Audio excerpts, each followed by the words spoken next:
Assalomu alaykum, hurmatli kuzatuvchilar. Juda ko'pchilikda savol tug'ilmoqda. Rossiyaga borishimizdan oldin QR kod olishimiz kerakmi? QR kodni qayerdan olamiz? Gosuslug'adan ro'yxatdan o'tishimiz kerakmi? degan savollar tug'ilmoqda. Bugungi videoda mana shu savollarga javob berishga harakat qilaman. QR kodni qanday olishni ham birgalikda ko'rib o'tamiz. Gosuslug'adan ro'yxatdan o'tishni bilmoqchi bo'lganlar o'tgan videoda batafsil chiqarganman. QR kod Rossiyaga kelishdan oldin QR kod olish hozirda talab qilinmoqda. QR kodni Play Marketda RuID degan приложение bor, hozir ko'rib o'tamiz. Xo'p, Play Marketga kirganingizda RuID deb yozasiz. Mana shunaqa lotin alifbosida. Birinchida Gosuslug'e приложениесі chiqyapti. Keyingisida mana RuID приложениесі chiqyapti. Shuni ustanovka qilamiz. RuID приложениесini ustanovka qilamiz. Hozir mana загрузка jarayoni ketyapti. RuID shu bilan birga Gosuslug'e приложениесini ham ustanovka qilganingiz yaxshi. Buni birgalikda ko'rib o'tamiz, qanday registratsiyadan o'tish. Bitta narsani unutmang. O'zbekistonda zagran pasport bor, qizil pasport yoki yashil pasport bor. Registratsiya jarayonida, ro'yxatdan o'tish jarayonida har doim qizil pasportingiz orqali ro'yxatdan o'ting. Play Marketda RuID приложениemiz ustanovka bo'ldi. Открытийni bosamiz. Xo'p, открытийni bosganimizda mana tilni tanlang deb chiqyapti. Rus tili, ingliz tili deyapti, mana qanaqadir tillar, qozoqcha, o'zbekcha ham bor. Xohlasangiz o'zbekchaga qo'ying. Men uchun mana ruschasi qulay, ruschada davom etamiz. Продолжить. Xo'p, mana zaregistrovatsiya deyapti. Registratsiyadan o'tamiz. Повысить уровень защиты. Начат tugmasini bosamiz. Qisqasi barmog'ingni tekkizib tur deyapti. Tekkizib turamiz. Mana bu 100 ga chiqishi kerak. Shunday uzmasdan tekkizaverasiz. Qancha tez qimirlatsangiz 100 bo'ladi. Mana 100 bo'ldi-da, уже yana загрузка beryapti. Еще чуть-чуть. Davom etamiz. Xo'p, u вас есть Sinils deyapti. Sinils Rossiyaga kelib ketganlarda Sinils bo'ladi ko'pchilikda.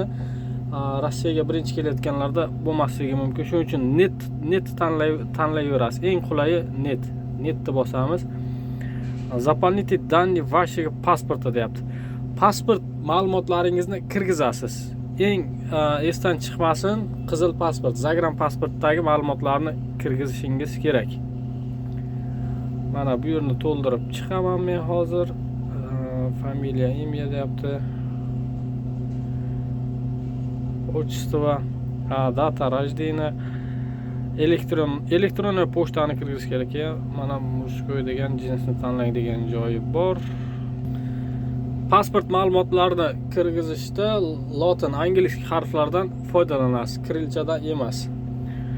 Undan keyin yana davom etyapmiz. Mana pasport seriya raqamini aytyapti. Seriya raqamiga harfni yozamiz, nomeriga faqat nomerlarni yozamiz.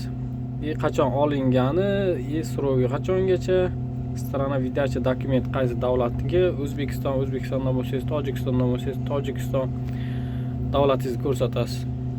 Место рождения, tug'ilgan joyingiz. Bu yerga viloyatni yozasiz. O'zbekistondagi viloyatlar, masalan, Xorazmmi, Buxoromi, Toshkentmi, Farg'onami, Andijonmi, shu viloyatingizni yozib qo'ysangiz bo'ldi. Hozir men to'ldirib chiqaman buni. Xo'p, qizil pasportdagi ma'lumotlarni kirgizdik va продолжitni bosamiz. Davom etish tugmasi.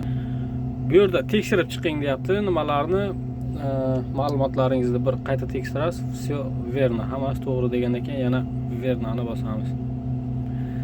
Keyin mana bunaqa parol chiqadi. Parol mana bunaqa harflar. Siz robot emasligingizni tasdiqlang degan kartinka. Mana shularni kirgizasiz. Точно kirgizishingiz kerak lekin. Xo'p, mana men bularni terdim. Davom etamiz. Registratsiya. Завершить registratsiya deyapti. Xo'p, elektron pochta ishlab turgan elektron pochtangizni kirgizishingiz kerak bo'ladi. Menga elektron pochtamga xat yuborildi. Hozir bitta narsani chiqarib beryapti. Boya aytib o'tganimdek, lotin alifbosida yoki inglizcha alifboda yozilgan bo'ladi Zagram pasportimizda. O'shani to'g'rila dedi. Mana men o'shani to'g'rilab chiqdim. Zagram pasportdagidek qilib, xuddi o'ziday qilib. Endi esa saqlanit tugmasini bosamiz. Yana tekshir deyapti. Hammasi to'g'rimi deyapti. Все верно deyapti. To'g'ri. Boyagi kartinka yana chiqyapti. Shuni kirgizamiz. 81 2. Xo'p, kartinkadagi raqamlarni, harflarni kirgizdik. Продолжitni bosamiz yana. Xo'p, bu elektron pochtamga xat keldi.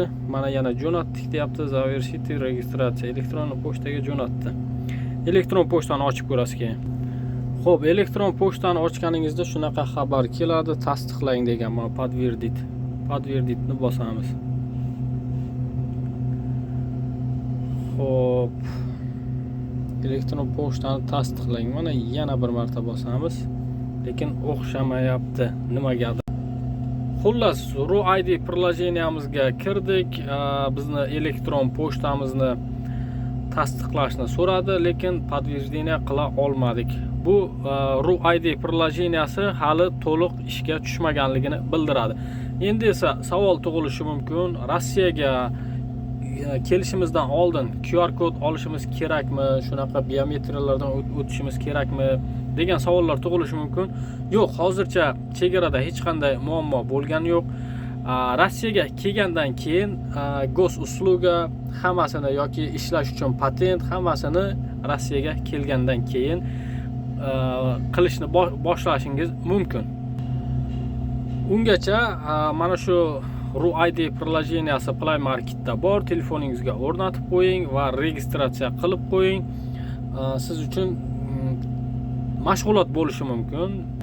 Приложение ishlab ketgandan keyin bemalol registratsiya qilasiz, QR kodni olasiz, biometriyadan ham o'tkazasiz.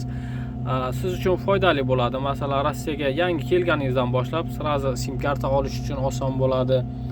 Bank karta olishingiz uchun oson bo'ladi deb o'ylayman. Hayotimiz elektron shaklga o'tmoqda. Bu narsalarni o'rganib qo'yganimiz o'zimiz uchun foydali bo'ladi. Hozircha yangiligimiz shulardan iborat. Kimga Rossiyada yurganlar uchun gosuslugadan qanday ro'yxatdan o'tolmayotganlar bo'lsa, kommentariya yozing. Bundan oldingi videolarda chiqarib o'tganman. Gosuslugani soddaroq qilib tushuntirishga harakat qilganman. Hamma o'zi ro'yxatdan o'tishi, gosusluga ochishi, pensionni fondga borgan holatda, lekin pensionni fondga borgan holatda hamma narsani qilishni iloji bor. Hozircha yangiligimiz shulardan iborat. Videoga like bosib qo'ying. Savollaringiz bo'lsa, kommentariyada yozib qoldiring. Javob berishga harakat qilamiz. Hammaga rahmat.